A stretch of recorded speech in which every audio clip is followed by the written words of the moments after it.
ये कुर्बानी इसलिए दी जाती है कि हमारे इब्राहिम अलैहिस्सलाम जो थे उनको ख्वाब में दिखाई दिया, उनके यहाँ औलाद नहीं होती थी। 72 साल की उम्र में उनकी औलाद हुई। जब औलाद बड़ी, वो 10 साल के हो गए तो उनको ये ख्वाब में दिखाया कि इब्राहिम तुम अपने पसंद की चीज़ हमारे राह में कुर्बान करो। तो उन्होंने अपने बकरे पाल रखे थे, तो बकरे 100 कुर्बान कर दिए। तो उनको ख्वाब में आया कि फिर नहीं इब्राहिम, हमें पसंद नहीं आया तुम्हारा भी। फिर उन्होंने ऊँट 40 ऊँट कुर्बान कर दिए।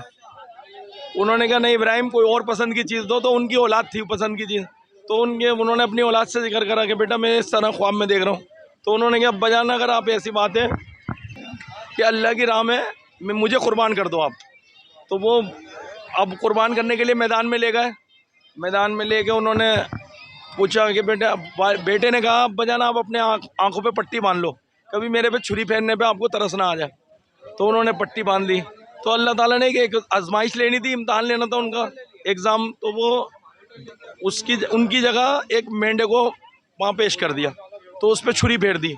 वो छुरी फिर गई। वो बस उन्होंने क्या बात, इब्राहिम हमने देख लिया तुम्हारा, तुमने कुर्बानी कबूल कर ली। जब से परंपरा चली आ रही है कुर्बानी की। अब हम लोग अपनी औलाद को तो कुर्बान करते नहीं हैं, तो हम ये बकरा कुर्बान करते हैं पसंद का। इसीलिए इसको पाल के काटना ज़्यादा सवाब माना जाता है। 1 साल पाल के अगर काटें तो अगर आपका बकरा 2 दांत भी नहीं हुआ जब भी उसकी कुर्बानी हो जाती है, क्योंकि वो घर का पला हुआ 1 साल का होता है। और वैसे 2 दांत की कुर्बानी है। दांत 8 होते हैं बकरे के।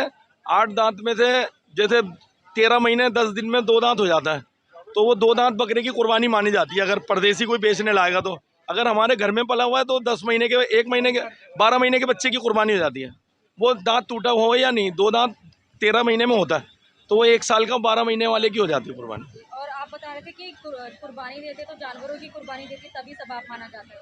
हाँ तो उसके बारे में थोड़ा बताइए। हाँ, इसके कुर्बानी का सवाब इतना है कि इसका अगर एक बंदा छुरी फेरते ही सवाब में वहाँ शरीक लिख दिया जाता है कि फला बंदे ने तेरे इतने लाख का बकरा या इतने हज़ार का बकरा मेरी आपकी राह में कुर्बान करा, तो अल्लाह ताला उसको सवाब देते हैं। और जो आप 3 मछली और ये 3 चीज़ों की बता रहे थे, वो भी बताइए। जी 3 चीज़ों में डिवाइड हो गया, एक मछली और एक। हाँ, जैसे कब कुर्बानी हुई थी तो वो जब इब्राहिम अलैहिस्सलाम छुरी फेर रहे थे अपने बेटे के ऊपर, इस्माइल अलैहिस्सलाम के ऊपर, तो वो छुरी फेरते में छुरी नहीं फिर रही थी, वो तो एक आजमाइश थी। तो उसकी जगह जानवर को पेश करते तो उस पर छुरी फिर गई थी। तो उन्होंने जब फेंकी हवा में, तो ये बताते हैं कि टिड्डी के लगी तो टिड्डी हलाल हो गई, पानी में गई तो पानी मछली हलाल हो गई। इसलिए वो मछली हलाल हुई भी खाते हैं हम, मरी हुई मछली को भी खा लेते हैं, क्योंकि वो हलाल है कुदरती, पहले ही हलाल हो गई पैदा होने से पहले। जी लोग कहते हैं कि केक काट के कुर्बानी दी जाती है। नहीं जी, केक काट के कुर्बानी नहीं होती, ना मूली गाजर काट के कुर्बानी होती।